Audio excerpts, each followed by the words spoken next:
Hello, നമസ്കാരം. നെഞ്ചിടിപ്പിന്റെയും ആശ്വാസത്തിന്റെയും വാർത്ത വന്നത് ഇന്ന് കോഴിക്കോട് കൊടിയത്തൂരിൽ നിന്നാണ്. 30-ാം തീയതിയായിരുന്നു സംഭവം. ബസ്സിന് മുന്നിൽ നിന്ന് പിഞ്ചു കുഞ്ഞിന്റെ അത്ഭുതകരമായ രക്ഷപ്പെടൽ.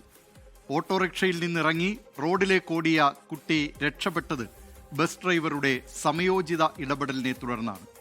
ഒതായി സ്വദേശി ഷിനോജാണ് കേരളം തിരഞ്ഞ ആ ബസ് ഡ്രൈവർ. അരീക്കോട് കോഴിക്കോട് റൂട്ടിൽ സർവീസ് നടത്തുന്ന തയ്യിൽ ബസ്സിലെ ഡ്രൈവർ ഷിനോജിന്റെ അവസരോചിത ഇടപെടലാണ് 3 വയസ്സുകാരിയെ കാത്തുരക്ഷിച്ചത്. കുട്ടിയെ കണ്ടപ്പോൾ തന്റെ മകളെപ്പോലെ തോന്നിയെന്നാണ് ഡ്രൈവർ ഷിനോജ് പറയുന്നത്. ചവിട്ടി ഞാൻ വലത്തോട്ട് വെട്ടിച്ച് കുട്ടി ഓട്ടോറിക്ഷയ്ക്ക് ക്രോസ് ചെയ്ത് പറഞ്ഞതാ, ഓടിയതാ. ഞാൻ കണ്ടില്ല, ഞാൻ ഓട്ടോറിക്ഷ കഴിഞ്ഞതിന് ശേഷം കാണുന്നത്. അപ്പോൾ ബസ് അവിടെ എത്തി. ചെറിയ കുട്ടി, 2 വയസ്സുണ്ടാവുള്ളൂ. ഞാൻ ചവിട്ടി വലത്തോട്ട് വെട്ടിച്ച് വണ്ടി എന്തോ ഭാഗത്തിന് രക്ഷപ്പെട്ട് അടി കുടുങ്ങിയില്ല. ഞാൻ വിചാരിച്ച അടി കുടുങ്ങിയെന്നാണ് വിചാരിച്ചത്. എനിക്ക് ചെറിയ കുട്ടിയുണ്ട്, അതേ പ്രായം. അപ്പോൾ ഓർത്ത് അങ്ങനെയാണ്. മാതാവ് ഇവിടെ ഉണ്ട്, രക്ഷിതാവ് വണ്ടിയിലാണുള്ളത്. മാതാവിൻ്റെ അടുത്തേക്ക് ഓടിയതാണ്. പക്ഷേ രക്ഷിതാക്കൾ ശ്രദ്ധിക്കേണ്ട കാര്യങ്ങളാണ്. എന്നെ പറ്റി കഴിഞ്ഞാൽ നമുക്ക് പ്രശ്നങ്ങളുണ്ടാവും, ബസ്സുകാർക്ക് പ്രശ്നങ്ങളുണ്ടാവുള്ളൂ.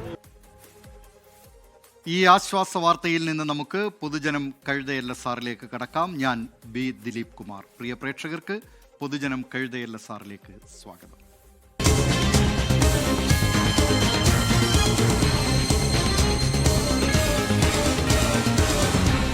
പൊതുജനം കഴുതയല്ല സാർ. ആ അതിവേഗ ട്രെയിൻ അന്തരീക്ഷത്തിൽ തന്നെ. കേന്ദ്ര റെയിൽവേ മന്ത്രി അശ്വനി വൈഷ്ണവ് ഇന്ന് നിലപാട് വ്യക്തമാക്കുമെന്ന് കരുതിയെങ്കിലും വരും എന്ന പല്ലവിയല്ലാതെ ഒന്നും സംഭവിച്ചില്ല. മാധ്യമപ്രവർത്തകരുടെ ആവർത്തിച്ചുള്ള ചോദ്യങ്ങളിൽ നിന്ന് മന്ത്രി ഒഴിഞ്ഞു മാറുകയും ചെയ്തു.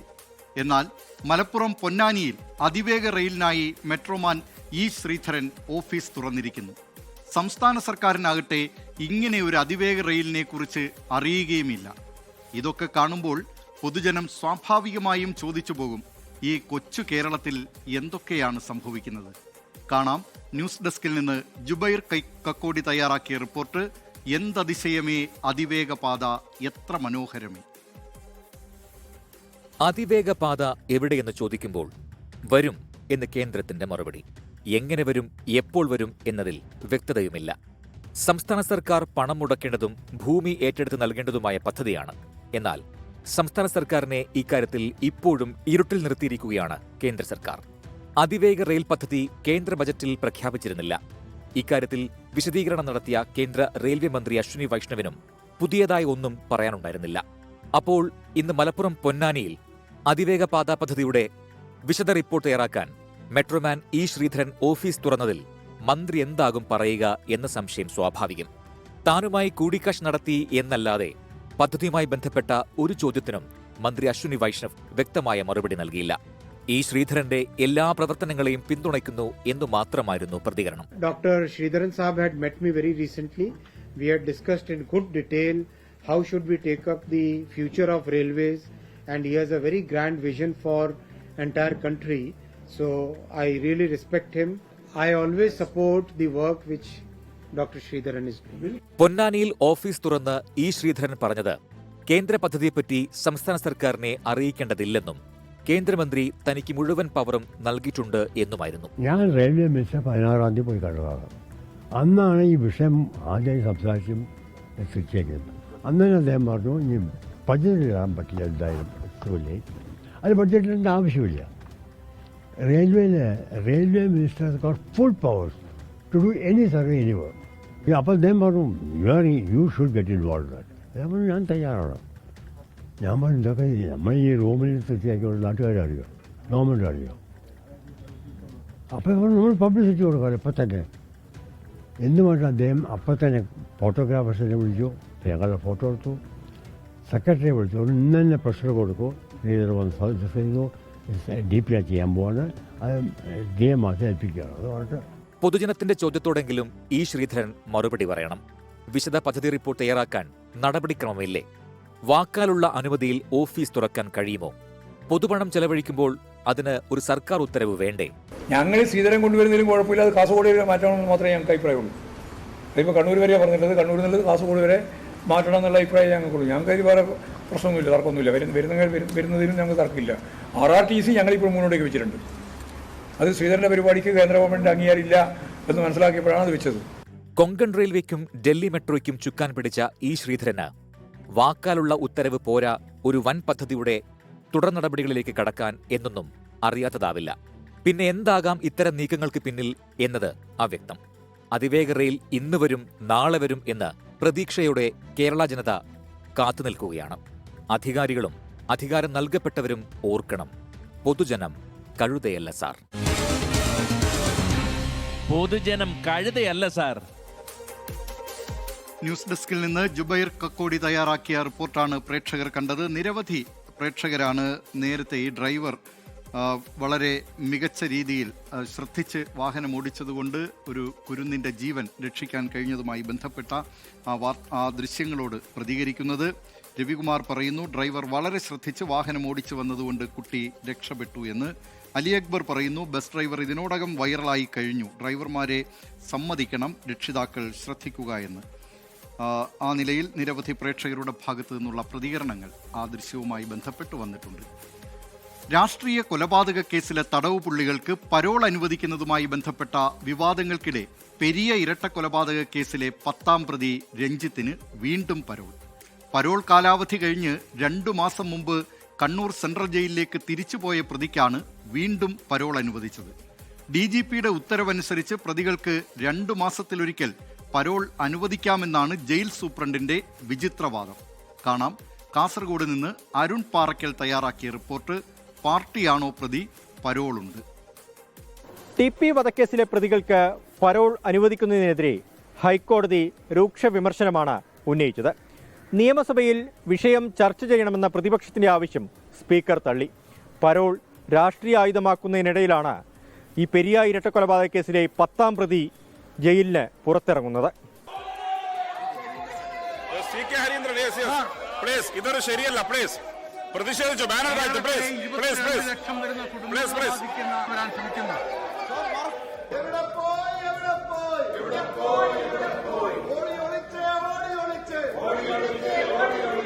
CPIM പ്രവർത്തകർ പ്രതികളായ രാഷ്ട്രീയ കൊലപാതക കേസുകളിലെ തടവ് പുള്ളികൾക്ക് തുടർച്ചയായി പരോൾ അനുവദിക്കുന്നത് നിയമസഭയിൽ ചർച്ചയായതിന് തൊട്ടു പിന്നാലെയാണ് പെരിയ ഇരട്ടക്കൊലപാതക കേസിലെ പ്രതികൾക്കും പരോൾ അനുവദിച്ചത്. 15 ദിവസത്തേക്ക് പരോൾ ലഭിച്ചതോടെ കേസിലെ 10ാം പ്രതി രഞ്ജിത്ത് കണ്ണൂർ സെൻട്രൽ ജയിലിൽ നിന്ന് പുറത്തിറങ്ങി. 1ാം പ്രതി പീതാംബരനും 5ാം പ്രതി ഗിജിനും പരോളിൽ ജയിലിന് പുറത്തുള്ളപ്പോഴാണ് രഞ്ജിത്തിനും പരോൾ ലഭിക്കുന്നത്.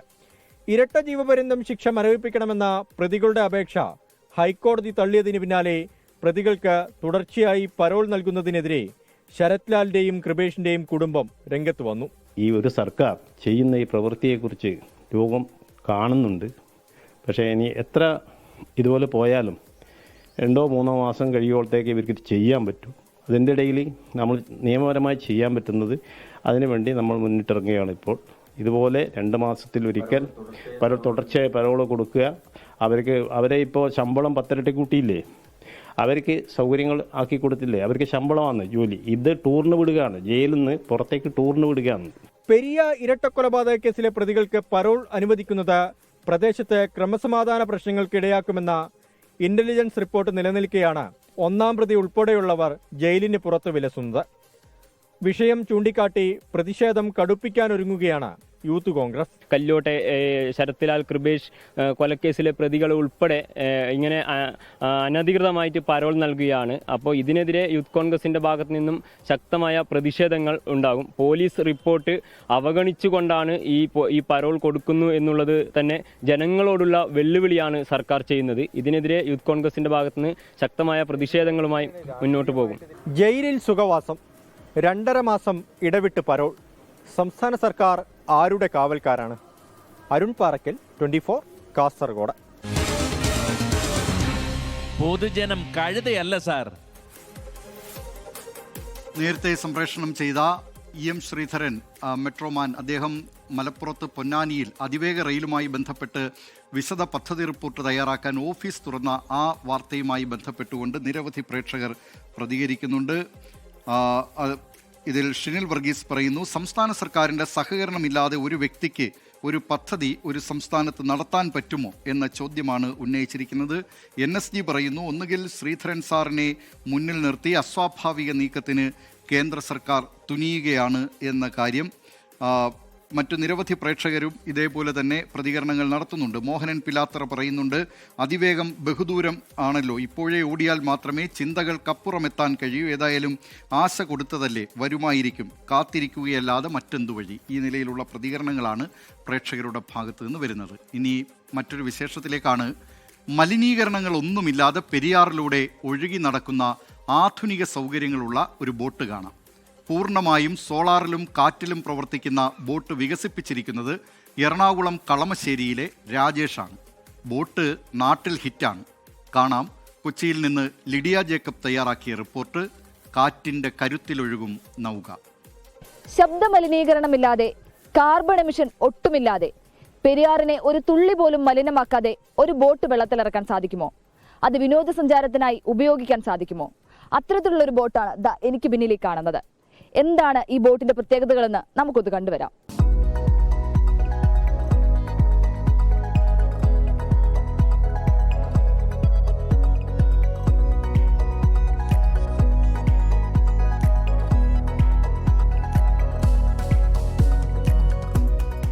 പൂർണ്ണമായും സൗരോർജ്ജത്തിലും കാറ്റിലും പ്രവർത്തിക്കുന്ന കളമശ്ശേരിയിലെ സോളാർ വിൻഡ് ബോട്ടാണ് സഞ്ചാരികളെ ആകർഷിക്കുന്നത്. ആധുനിക സൗകര്യങ്ങൾ അടങ്ങിയ ബോട്ടിൽ 20ഓളം പേർക്ക് സഞ്ചരിക്കാം.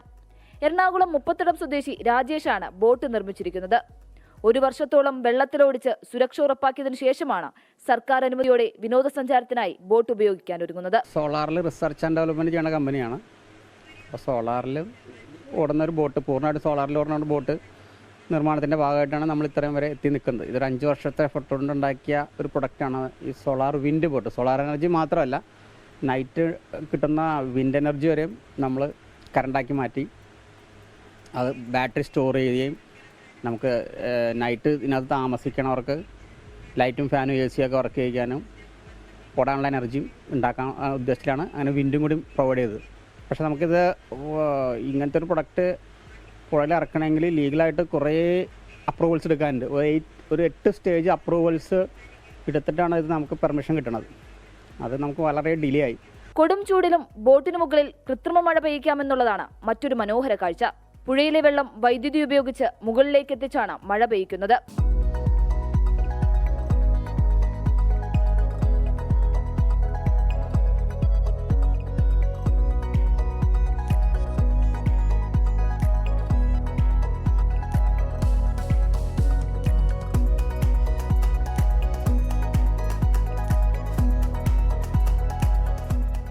പെരിയാറിനെ മലിനമാക്കാതെ എങ്ങനെ പുഴയിലൂടെ സഞ്ചാരം സാധ്യമാക്കാമെന്ന ചിന്തയിൽ നിന്നാണ് രാജേഷ് സോളാർ വിൻഡ് ബോട്ടിലേക്ക് എത്തുന്നത്. സോളാർ ഉപയോഗിച്ച് നിരവധി പരീക്ഷണങ്ങൾക്ക് ശേഷമാണ് ബോട്ട് യാഥാർത്ഥ്യമായത്. നമ്മുടെ പെരിയാറെന്ന് പറഞ്ഞാൽ പെരിയാറിൽ ഒരു ബോട്ട് സൗകര്യങ്ങളൊന്നുമില്ല. കാര്യം വെച്ചാൽ ഡ്രിങ്കിങ് വാട്ടറാണ്, ഒന്നും അലൗഡ് അല്ല. പെട്രോൾ ഡീസൽ ഒന്നും അലൗഡ് ആവാത്തതിന് കാരണം കുടിക്കുന്ന വെള്ളം ആയതുകൊണ്ട് തന്നെയാണ്. നമ്മൾ ആലപ്പുഴ പോലെയുള്ളൊക്കെ പെർമിഷൻ കിട്ടി ഇത് വെള്ളത്തിൽ പുഴയിൽ കിട്ടിക്കഴിഞ്ഞാൽ ഇത് ഇപ്പം തന്നെ പൊല്യൂട്ടഡാണ്. ഇതിനേക്കാളും കൂടുതൽ പൊല്യൂട്ടഡ് ആവും. അതുകൊണ്ടാണ് ഇതിന് പെർമിഷനൊന്നും ആരും കൊടുക്കാത്തത്. അപ്പോൾ നമ്മൾ അതിന് സൂട്ടബിൾ ആയിട്ടുള്ളൊരു പ്രൊഡക്റ്റ് ഉണ്ടാക്കുക എന്നുള്ളത് ഒരു 5 വർഷം കൊണ്ട് നമ്മൾ എഫർട്ടിട്ട് ഉണ്ടാക്കിയ ഒരു പ്രൊഡക്റ്റാണ് സോളാർ വിൻഡ് ബോട്ട്. 30 വർഷത്തോളമായി ഇത്തരം പരീക്ഷണങ്ങളിൽ വിജയം കണ്ടെത്തുകയാണ് രാജേഷ്. ബോട്ട് ഈ മാസം 6-ന് മന്ത്രി P. രാജീവ് ഉദ്ഘാടനം ചെയ്യും. തുടർന്ന് വിനോദസഞ്ചാരികൾക്ക് പെരിയാറിന്റെ സൗന്ദര്യം ആസ്വദിച്ച് 2 മണിക്കൂർ പുഴയിലൂടെ യാത്ര ചെയ്യാം. 24 കൊച്ചി.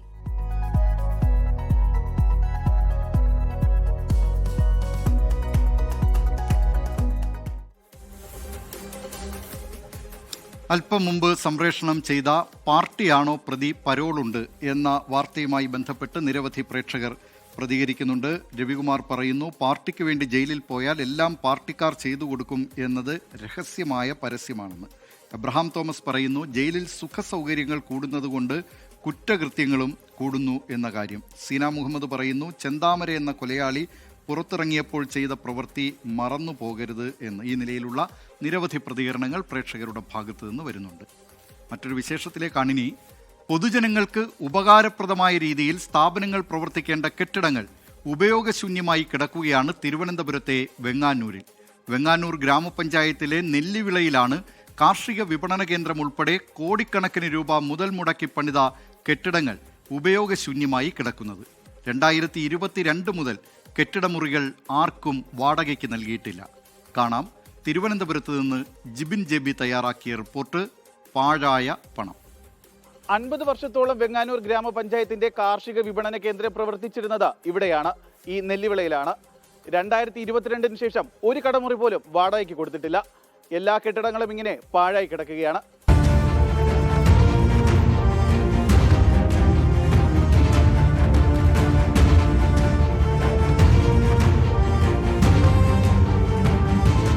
അഞ്ച് പതിറ്റാണ്ട് മുമ്പ് സമീപവാസിയും പ്രദേശത്തെ സ്കൂൾ പ്രധാനാധ്യാപകനുമായ ചെല്ലപ്പനാണ് കാർഷിക വിപണന കേന്ദ്രത്തിനായി 22 സെന്റ് ഭൂമി സൗജന്യമായി നൽകിയത്.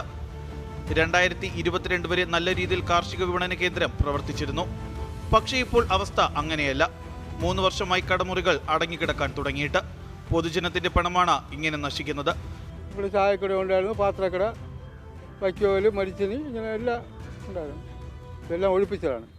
വേസ്റ്റ് പൊടിക്കുന്ന ഒരു മെഷീൻ കൊണ്ടുവയ്ക്കാൻ വന്നു, അത് തടഞ്ഞുകൊണ്ടാണ് ഞങ്ങൾ എല്ലാം ഒഴിപ്പിച്ചത്.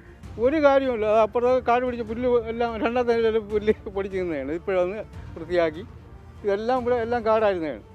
പിന്നെ ആര് വന്നാലും കൊടുക്കൂല. പിന്നെ ഗുണ്ടായുസ് നടത്തി ഇവിടെ ഒരു പരിസ്ഥിതി കട ഉണ്ടായിരുന്നു. ഒരു കോൺട്രാക്ട് കൊടുത്ത് പറഞ്ഞാൽ ഒരു കോൺട്രാക്റ്റ് ബലാക്കരം അടിച്ചു പൊട്ടിക്കും, ഇറക്കി വിടും എന്നൊക്കെ പറഞ്ഞാണ് ആ ഒരു ഇതിലാണ് ആ ബലാകനായ രവിയെ പുറത്താക്കിയത്. ഇപ്പോഴെന്ന് പറഞ്ഞാൽ ഈ പോസ്റ്റ് ഓഫീസ് മാത്രമേ ഇപ്പോൾ പ്രവർത്തനമുള്ളൂ. അടങ്ങിക്കിടക്കുന്ന കെട്ടിടത്തിന്റെ പെയിന്റ് അടിച്ചു പോകുന്ന ചടങ്ങ് കൃത്യമായി നടക്കാറുണ്ട്. പക്ഷേ കെട്ടിടത്തിന്റെ അകത്ത് കൃഷി ആവശ്യത്തിനായി ഉപയോഗിക്കുന്ന യന്ത്രങ്ങൾ വലയും ചിതലും കയറി കാടുമൂടി കിടക്കുകയാണ്. 2006 മുതൽ 2022 വരെ ഇതിലെ കടമുറി വാടകയ്ക്കെടുത്ത് ഉപയോഗിച്ചിരുന്നയാളാണ് ഭിന്നശേഷിക്കാരനായ രവി പി. 2022 അറ്റകുറ്റപ്പണികൾ എന്ന് പറഞ്ഞാണ് അദ്ദേഹത്തെ ഇവിടെ നിന്ന് പുറത്താക്കിയത്. വർഷം 3 കഴിഞ്ഞു, ഇതുവരെ കടമുറി തിരികെ ലഭിച്ചിട്ടില്ല. 2022 ജനുവരിയിൽ ഇവിടെ ഒരു പ്ലാസ്റ്റിക് പൊടിക്കുന്ന മെഷീൻ വയ്ക്കാൻ വന്നു എന്ന് പറഞ്ഞൊരു മെമ്പർ, അന്നത്തെ വാർഡ് മെമ്പറും എല്ലാ ഉദ്യോഗസ്ഥരും കൂടെയൊക്കെ വന്നു. ആരോ എതിർത്തതിന് എൻ്റെ തലയിൽ കൊണ്ടുവച്ച് ഞാൻ വികസന വിരോധി എന്നുള്ള നിലയിൽ എന്നെ ഇവിടെ നിന്ന് പുറത്താക്കുക അന്നത്തെ ഭരണസമിതിയുടെ തീരുമാനമെന്നാണ് ഒടുവിൽ അറിയാൻ കഴിഞ്ഞത്. എന്നിട്ട് 22 മാർച്ചിൽ അവർ ലേലം ചെയ്തില്ല. ഞാൻ 24 വരെ ഇതിനകത്തിരുന്നു. ഞാൻ ഹോസ്പിറ്റലിൽ പോയിട്ട് വന്നതിൻ്റെ അന്ന് എൻ്റെ സാധനങ്ങളൊക്കെ ഒരു കോൺട്രാക്ടർ മണ്ണക്കല്ല് ജയരാജൻ എന്ന് പറയുന്ന ഒരാൾ ഇതെല്ലാം അടിച്ചു പൊളിച്ചു, പൂട്ടൊക്കെ അടിച്ചു പൊളിച്ചു. അതിനകത്തിരുന്ന ഗുളികയും മരുന്ന് എൻ്റെ തുണികളെല്ലാം വാരി പുറത്തിടാൻ ശ്രമിച്ചു. പരാതികൾ ജനകീയ പ്രതിഷേധങ്ങളായി മാറിയതോടെ കെട്ടിടങ്ങളെ മൂടിയ വള്ളിപ്പടർപ്പുകൾ മാറ്റി, കെട്ടിടങ്ങൾക്ക് പുതിയ മേൽക്കൂരയും ഇട്ടു. പക്ഷേ കെട്ടിടമുറികൾ ഇന്നും അടഞ്ഞു തന്നെ.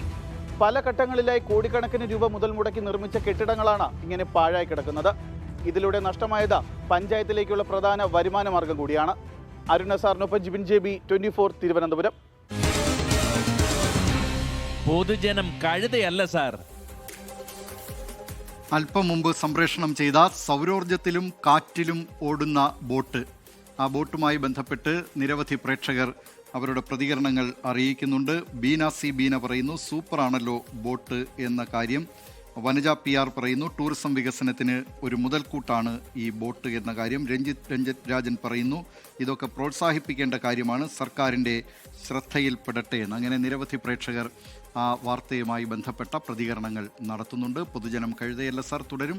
ലോകത്തെവിടെയായാലും ഏത് സമയത്തും 24 വാർത്തകളും ഓഗ്മെന്റഡ് റിയാലിറ്റി പാക്കേജുകളും എക്സ്പ്ലെയിനറുകളും വിശദമായി കാണാൻ ഞങ്ങളുടെ YouTube ചാനൽ നിങ്ങൾക്ക് സബ്സ്ക്രൈബ് ചെയ്യാം.